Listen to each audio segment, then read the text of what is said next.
Selfie Preview in Tagalog Reading Part 4. Okay guys, Part 4 na tayo ng reading. Reading, patapos na. Ngayon, itong part na to is ito yung pinakamahirap na part sa reading at maraming nag-struggle dito sa reading na to, sa part ng reading na to. Ay, refresh ko nga lang ilang minutes ba to. So, guys, ito din yung pinaka matagal na reading time. So, meron kang 13 minutes. Tama ba? 30 minutes? 12 minutes. Mga ganun, 12 or 13 minutes. Ito guys, medyo mahirap na to. Ito yung pinakamahirap actually. So, yung um, first way mo para sagutin to is babasahin mo itong article na to. Babasahin mo tong article na to. Lahat to babasahin mo from beginning to end. Yun, 'di ba? Typical. Babasahin mo to and then sabay sasagutan mo tong questions. Okay, babasahin mo tong questions. Okay, yun yung way mo. Ang okay lang actually yun talaga yung tingin kong technique dito, guys. Babasahin mo muna lahat to. Basahin mo muna lahat to. And then sasagutan mo to. Yun lang yung technique ko dito. Babasahin mo lang to and then sasagutan mo to.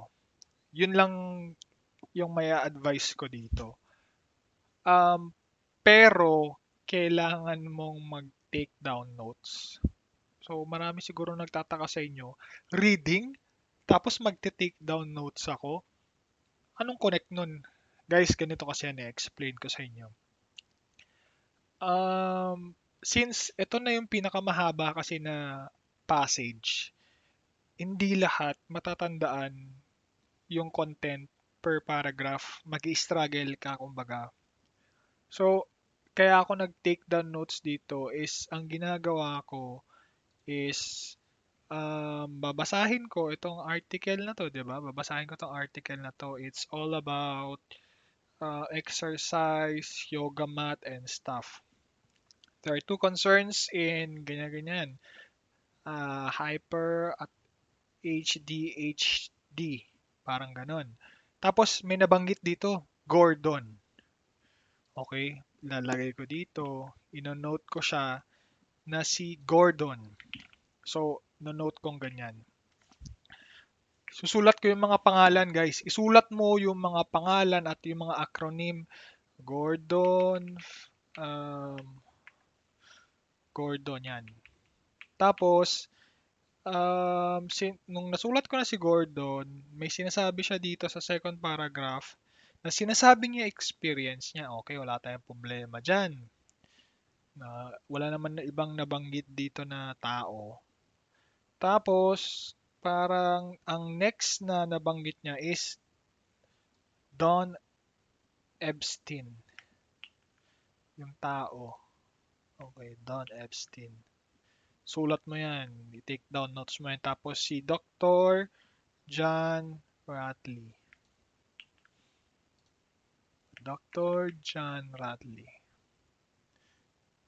Meron pa ba? Okay, dito. Sa example na to, guys. So super dali na itong example na to kasi tatlo lang. Tatlo lang ang nabanggit na tatlo lang yung pangalan dito.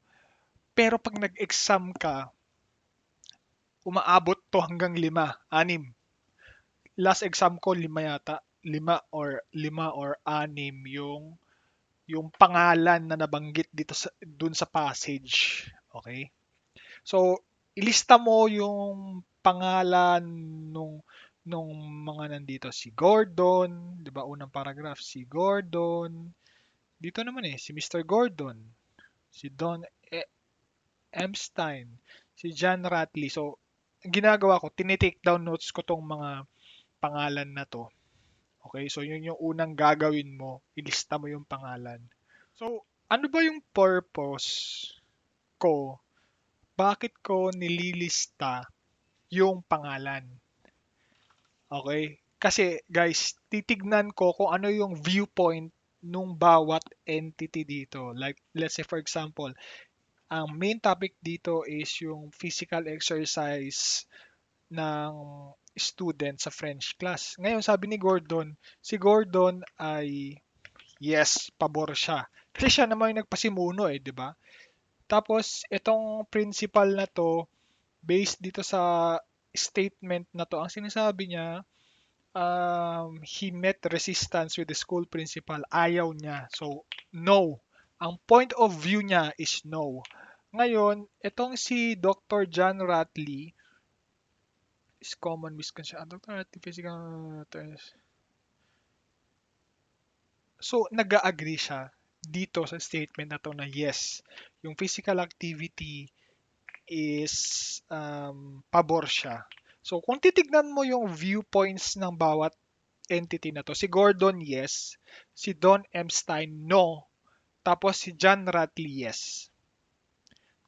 So, kasi sa exam guys, minsan merong yes, no, hybrid, so meet in between, tapos yung isa hybrid ulit.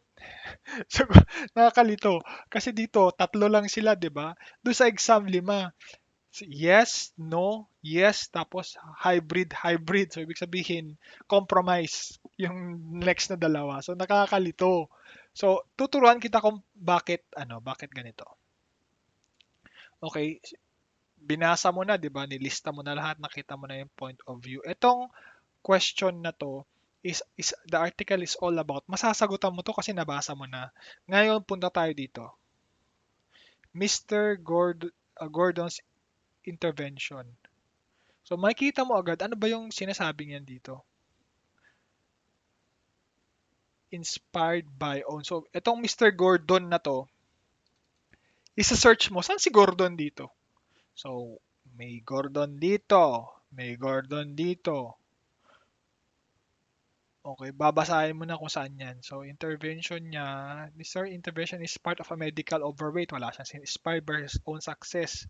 Nandito yan sa paragraph T. So, yan. The intervention was supported by medical professional. Wala namang binanggit, di ba? Appealing to high school student. Wala namang sinabi na appealing. Conducted school education setting. Wala rin naman sinabi. So, ang sagot dito is school principal. Ngayon, ito na.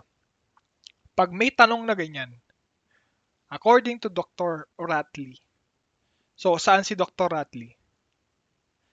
Nandito.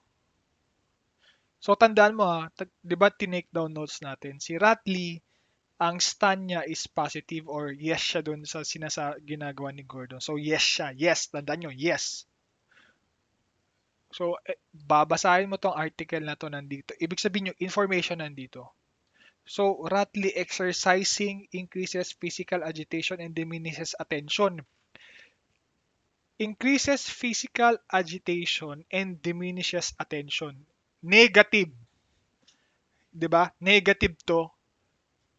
Ang sabi ni Ratley, positive.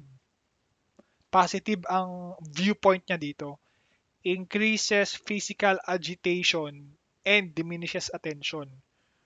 Negative. So positive dito, negative dito.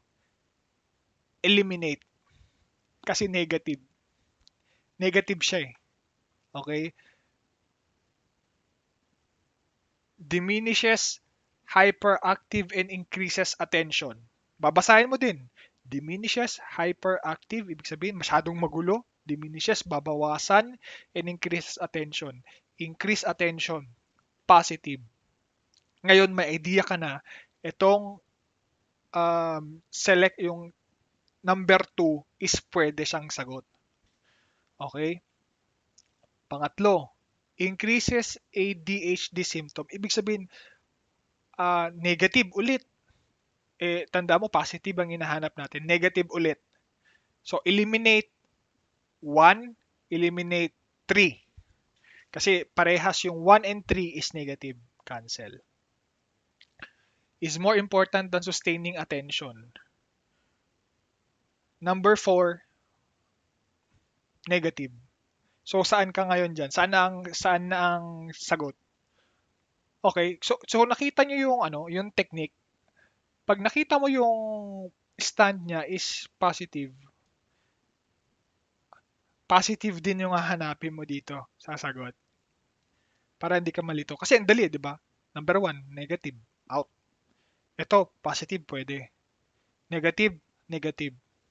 So, isa na lang yung positive. Ito yung sagot. Okay, so yun yung yun yung technique ko dito. Kaya ako naka 10 dito sa reading. Kumbaga, yun yung technique ko, viewpoints. Ito kasi yung guys, meron kasi, ito tatlo lang to pero dun sa exam, ano siya, ang tawag doon, lima, anim. So, hahanapin mo yung viewpoint ng each. Tapos, dun sa exercise natin, di ba, positive to. Di ba, positive yun. Positive siya dito. Negative, positive, negative, negative. Eliminate mo yung negative, doon ka sa positive. So, yun yung effective way para masagutan mo yung viewpoints na to. Okay? So guys, ito yung pinakamahirap. Maraming nag-struggle dito. Pero tingin ko yun yung choice. Kailangan mong i-separate yung viewpoints ng bawat tao dito sa um, dito sa sa part 4 ng reading, which is yun yung pinakamahirap. So, yun lang dito sa viewpoints or part 4 ng reading.